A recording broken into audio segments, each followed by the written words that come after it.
এই প্রথমবার পরপর 2 দিন আমি হোলি খেলছি। সত্যি এবার দোল পূর্ণিমাতে ফাটিয়ে এনজয় করলাম।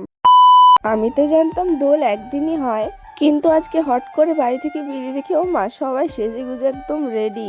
সবাই শাড়ি পরেছে আর আমাদেরকে সবাই জিজ্ঞাসা করছে কি তোরা শাড়ি পরিসনি কেন।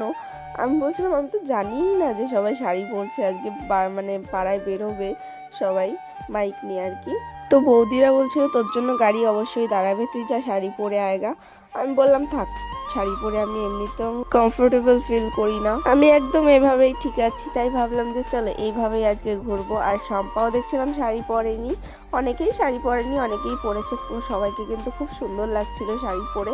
তারপরে দেখো পাড়ায় আর কি বেরিয়ে পড়েছে মাইক নিয়ে, সবাই ডান্স করতে করতে যাবো আর কি।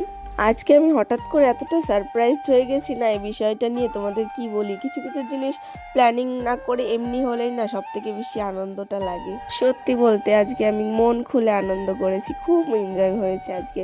এর আগের দিন কি একটা গ্রহণ নিয়ে কোনো একটা প্রবলেম ছিল, এর জন্য 2টো পর্যন্ত নাকি হোলি খেলা হবে। এই জন্য মানে অনেকে ওই দিন হোলি খেলেনি, পরের দিন মানে খেলেছে। আর আমাদের পাড়ায় 2 দিনই খেলা হয়েছে, আমি তো ডাবল এনজয় পেয়ে গেলাম সত্যি কথা বলতে। আর আমার ওই পাড়ার কিছু কিছু বান্ধবীও দেখছিলাম আমাদের পাড়ায় চলে এসেছে, সব বান্ধবীদের সঙ্গে একদম ফাটিয়ে এনজয় করলাম। তো লাস্টে আমাদের একটা ভিডিও শ্যুট করার জন্য রাস্তার মধ্যে বসার দরকার ছিল, তো আমরা বসে বসে সেটাই করছিলাম। আর সবাই আমাদের দিকে তাকিয়ে হাসছিল, হাসলে আর কি করা যাবে, ভিডিও তো শ্যুট করতেই হবে। তো যাই হোক, এখান থেকে ভিডিও শ্যুট কমপ্লিট করার পরে সোজা চলে গেছিলাম বাড়িতে। আর বাড়িতে যাওয়ার পরে স্নান ধান করে একদম রেডি, সন্ধ্যাবেলায় আমাদের এখানে খিচুড়ি হবে, তো সের জন্যই আমি আর কি রেডি হয়ে নিয়েছিলাম। আর খিচুড়িটা সত্যি বলতে অমায়িক সুন্দর হয়েছিল, মানে কোনো তুলনা হবে না, এত সুন্দর খিচুড়ি হয়েছিল।